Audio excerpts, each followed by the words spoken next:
अस्सलामु अलैकुम रहमतुल्लाहि व बरकातुहू। कैसे हैं आप?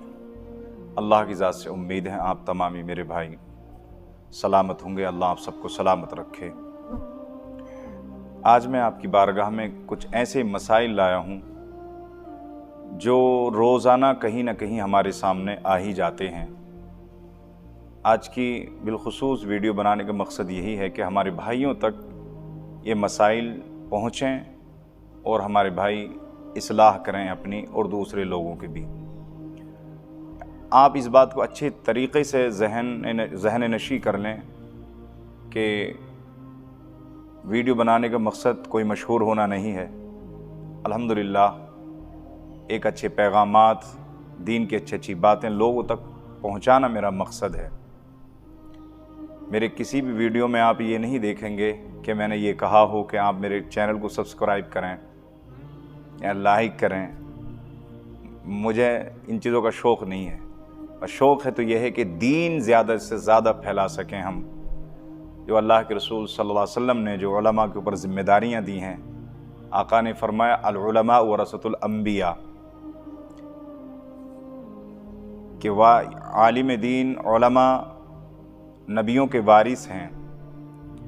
और इसका मतलब सीधा साधा यह है जो उलमा बयान करते हैं कि अब आक़ा करीम सल्लल्लाहु अलैहि वसल्लम के बाद कोई नबी नहीं आएगा।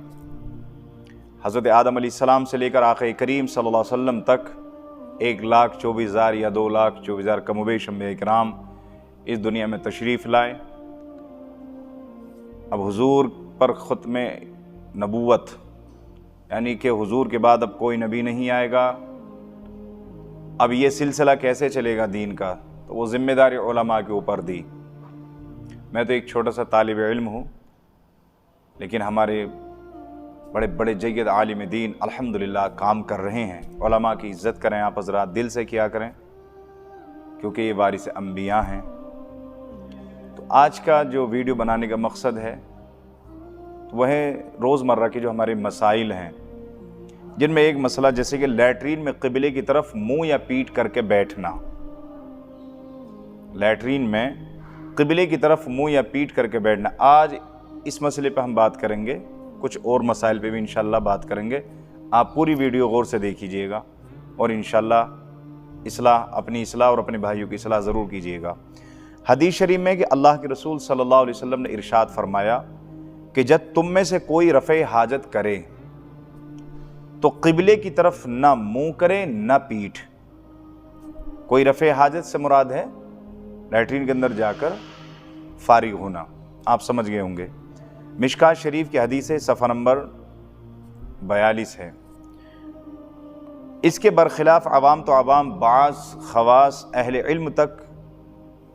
इल्म तक में इस बात का ख्याल नहीं रखा जाता और पखाना पेशाब के वक्त आम तौर से लोग क़िबले की जानिब मुँह या पीठ कर लेते हैं।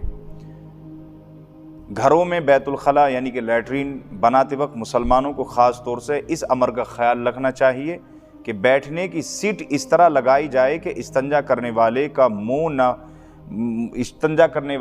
ना मुँह काबे की तरफ हो और ना पीठ काबे की तरफ हो। बहुत अच्छे से समझ लीजिएगा इस बात को। हिंदुस्तान में लैट्रीन की सीटें उत्तर दक्षिण रखी जाएं। हिंदुस्तान में, हमारे मुल्क में जब हम लैट्रीन बनाएं तो उसका मुंह उत्तर दक्षिण की तरफ रखी जाए, पूरब और पश्चिम ना रखी जाएं। अगर किसी भाई के यहाँ गलती से लैट्रीन की सीट पूरब पश्चिम लगी हो तो 5-10 हज़ार रुपये देकर खर्च की फ़िक्र ना करें, फ़ौरन उसे उखड़वा कर उत्तर दक्षिण करा ले। हो सकता है कि अल्लाह ताला को उसकी ये बात पसंद आए और उसकी बख्शिश का ज़रिया बन जाए। दरअसल अदब निहायत ज़रूरी है। बेअदबी से महरूमी आती है, खैर व बरकत उठ जाती है, नहूसत इंसान को घेर लेती है और अदब से खैर व बरकत आती है और रहमत बरसती है। ज़िंदगी पुरसुकून और बारौनक हो जाती है अल्हम्दुलिल्लाह। दूसरा मसला कि नमाज जनाजा के बाद उसी वज़ू से दूसरी नमाज़ पढ़ने का मसला। अक्सर अमूमन ये मसाइल सामने आते हैं कि जैसे हम किसी मैयत में शरीक हुए और हमने गुस्ल भी किया और वज़ू भी किया और फिर उसके बाद कोई नमाज का वक्त शुरू हो गया, फ़र्ज़ नमाज का वक्त शुरू हो गया, तो लोग दूसरा वज़ू करते हैं। यानी कि वो जनाजे की नमाज अदा करने के लिए या जनाजे में शरीक होने के लिए जो वज़ू किया था, वो समझते हैं ये वज़ू उसी तक सीमित था। अब नमाज ज़ुहर के लिए या दीगर कोई नमाज, फ़र्ज़ नमाज के लिए आ गए तो हम दूसरा वज़ू करेंगे। इसको गौर से सुनिएगा इंशाअल्लाह, और दूसरों तक ये पैगाम पहुँचाइएगा। तो सवाल था कि नमाज जनाजे के बाद उसी वज़ू से दूसरी नमाज़ पढ़ने का मसला। बाज़ जगह लोग समझते हैं कि जिस वज़ू से नमाज जनाजा पढ़ी हो उससे दूसरी नमाज नहीं पढ़ी जा सकती। कुछ ऐसा लोग तसव्वुर करते हैं, हालांकि ये बात बिल्कुल निहायत गलत, बिल्कुल गलत और बेअसल बात है। बल्कि उसी वज़ू से फ़र्ज़ हो या सुन्नत निफिल हर नमाज पढ़ना जायज़ बिल्कुल दुरुस्त है। कोई नया वज़ू करने की ज़रूरत नहीं है। जो आपने नमाज जनाजे के लिए वज़ू किया है और आपका वज़ू नहीं टूटा है तो आप उसी वज़ू से नमाज ज़ुहर का वक्त ज़ुहर भी अदा कर सकते हैं, असर हो या दीगर कोई भी फ़र्ज़ नमाज का वक्त हो, बिला कराहत आप उस वज़ू से नमाज अदा कर सकते हैं। तीसरी बात, मैयत को गुस्ल देने के बाद गुस्ल करने का मसला। ये भी उसी तरह का मसला है जैसे ऊपर वज़ू का मसला, कि जैसे हमने मैयत को गुस्ल देने के बाद हमने मैयत को गुस्ल दिया तो हमने जो है उससे क़ब्ल गुस्ल कर लिया, और जैसे ही हमने जो है मैयत को दफना दिया तो उसके बाद नया गुस्ल कर लेना। इस पर भी ज़रा तवज्जो कीजिएगा। तो सुनिए कि मैयत को गुस्ल देने के बाद गुस्ल करना बेहतर और मुस्तहब है, लेकिन ज़रूरी नहीं है कि जिसने मैयत को गुस्ल दिया हो वो बाद में ख़ुद गुस्ल करे। उसको ज़रूरी ख्याल करना गलत है, वो गुस्ल काम कर जाएगा आपका बाद में भी।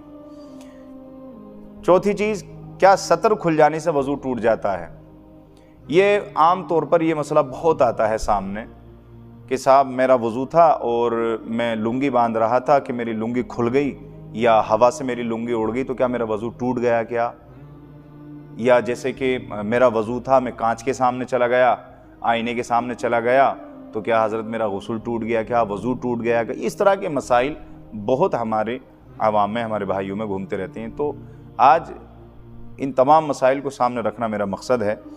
तो ध्यान से सुने आप हज़रात कि आवाम में जो मशहूर है कि घुटना और सतर अपना या पराया देखने से वज़ू जाता रहता है, ये एक बेअसल बात है, इसकी कोई असल नहीं है। समझे आप? घुटना या रान वगैरह खुलने से वज़ू नहीं टूटता, वज़ू नहीं टूटता। हाँ, बग़ैर ज़रूरत सतर खुला रहना मना है, वो तो गुनाह की बात है, लेकिन वज़ू नहीं टूटता। और दूसरों के सामने सतर खोलना हराम है, ये अलग मसला है। लेकिन ऐसा नहीं कि वज़ू था, सतर खुल गया, किसी ने मेरे सतर को देख लिया तो मेरा वज़ू टूट गया, इससे वज़ू नहीं टूटता। बहारी शरीयत हिस्सा 2 सफ़ा नंबर 28 में आप इस मसले को देख सकते हैं। 5वीं बात, लोटे या गिलास को 5 उंगलियों से पकड़ने का मसला। लोगों में, आवाम में ये तमाम चीज़ें मशहूर हैं कि लोटे या गिलास को 5 उंगलियों से पकड़ने का मसला। पानी से भरे लोटे या बर्तन को 5 उंगलियों से पकड़ने को बुरा जाना जाता है। लोग ऐसा तसव्वुर करते हैं कि 5 उंगलियों से नहीं पकड़ना चाहिए। फिर सुने आप, पानी से भरे लोटे या बर्तन को 5 उंगलियों से पकड़ने को बुरा जाना जाता है और मकरूह ख्याल किया जाता है, हालांकि ये महज एक जाहिलाना ख्याल है, इसकी भी कोई असल नहीं है। 5 उंगलियों से अगर लोटे को पकड़ लिया जाए तो उससे पानी में कोई ख़राबी नहीं आती, पानी में कोई ख़राबी नहीं आती। ये बात अच्छे से आप अपने जहन में उतार लीजिएगा। बहुत ही इम्पोर्टेंट मसला, जो कि कई मरतबा ये मसला हमारे सामने आया है कि दूध पीते बच्चे का पेशाब पाक है कि नापाक है। दूध पीते बच्चे का, लोग अक्सर इस बात का जिक्र करते हैं कि साहब वो दूध पीता बच्चा था, मेरे ऊपर टॉयलेट कर दिया, मैंने नमाज़ पढ़ ली, क्योंकि जो है बच्चे का जो पेशाब होता है वो पाक होता है। इस तरह से बहुत से लोग आपको मिल जाएंगे कहते हुए। तो आप इस बात को अच्छे से समझ लें और अपने भाइयों की इस्लाह करें इंशाअल्लाह। तो आप इस बात को गौर से सुनें। सवाल है कि दूध पीते बच्चे का पेशाब पाक है या नापाक। तो याद रखें, कुछ लोग समझते हैं कि दूध पीते बच्चों का पेशाब जो है पाक होता है, कुछ लोग समझते हैं कि दूध पीते बच्चों का पेशाब पाक होता है, हालांकि ऐसा नहीं। इंसान का पेशाब मुतलकन नापाक है, ख्वाह वो दूध पीते बच्चों का हो या बड़ों का, या बच्चों का हो या बड़ों का पेशाब, दोनों का पेशाब नापाक ही होता है। बहुत से लोग कहते हैं ना कि दूध पीते बच्चे का पेशाब कर दिया, कोई बात नहीं, नहीं, गलत बात। इसलिए दोनों, चाहे बच्चा हो या बड़ा हो, दोनों है तो इंसान ही ना, और इंसान का पेशाब नापाक होता है। इसको अगर आप देखना चाहें तो आला हज़रत इमाम बरकत की मशहूर किताब मुखलिसन फतवा रज़विया जिल्द 2 सफ़ा नंबर 100 आप जो है 42 पे इसको देख सकते हैं, 146 पे, माफ़ कीजिए 146 पे। अल्लाह तबारक तआला से दुआ है कि इंशाअल्लाह आपको ये मसाइल बहुत अच्छे लगे होंगे और समझ में आए होंगे। अल्लाह तबारक तआला से दुआ है कि मालिक मौला हम तमाम के इल्म अमल में उम्र में बरकतें अता फ़रमाए और हम तमाम को इसी तरह से अपने भाइयों की इस्लाह करने की तौफ़ीक़ अता फ़रमाए। अस्सलामु अलैकुम व रहमतुल्लाहि व बरकातुहू।